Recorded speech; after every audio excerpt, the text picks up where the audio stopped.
La France dans tous ses états, les perles du jour.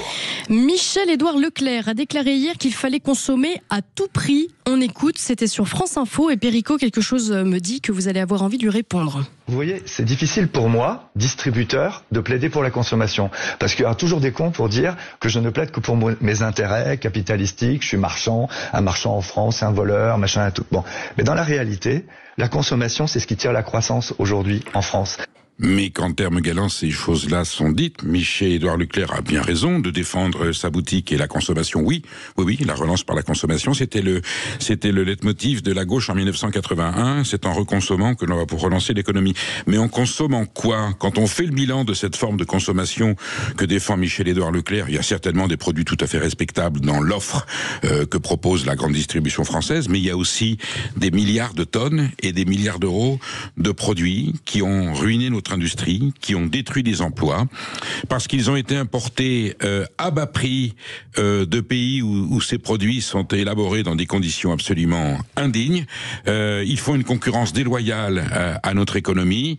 On a détruit des industries de production en France, que ce soit dans le textile, dans toute activité, dans la hi-fi, pour les faire fabriquer à l'étranger, notamment dans le sud-est asiatique. Et nous importons aujourd'hui en France, nous consommons aujourd'hui en France des produits dont la fabrication ou l'élaboration sont interdites en Europe et en France.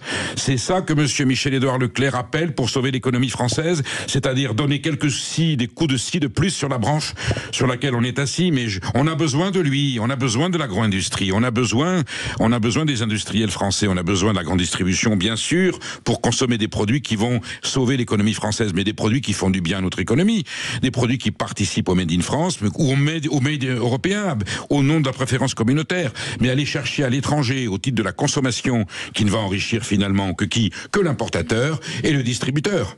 Mais le producteur français, le transformateur français, eh bien lui, il reste sur le carreau si on consomme n'importe quoi, n'importe comment. Alors appel à la citoyenneté du consommateur, que le consommateur devienne un consomme-acteur, un citoyen consommateur, et qu'on achète en responsabilité, parce que lorsque l'on met la main sur un produit, eh bien on détermine l'avenir de notre pays, de notre famille, de notre santé, de notre planète. Voilà. Ayons un achat citoyen, un achat responsable, et consommons en conscience, en faisant attention à ce qu'on met dans notre assiette, dans quoi on roule, comment on s'habille et où est-ce qu'on va en voyage.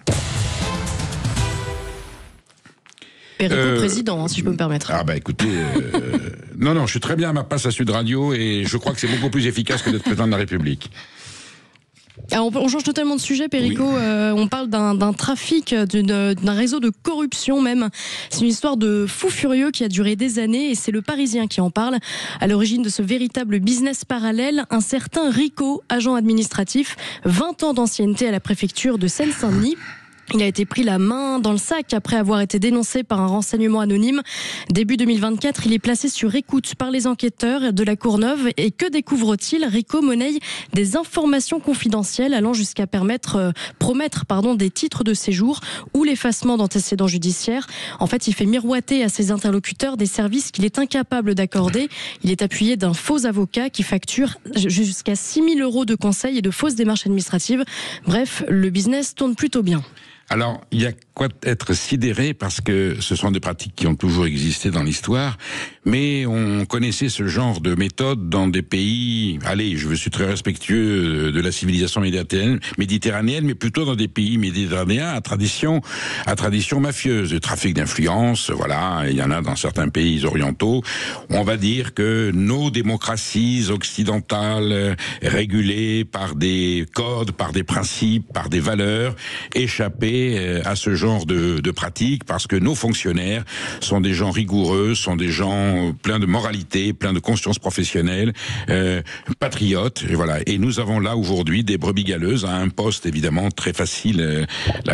On comprend que la corruption est facile, on échange des titres de séjour qui sont très réclamés, et puis on fait un trafic d'influence. Vous savez, ça a commencé avec les indulgences de l'Église.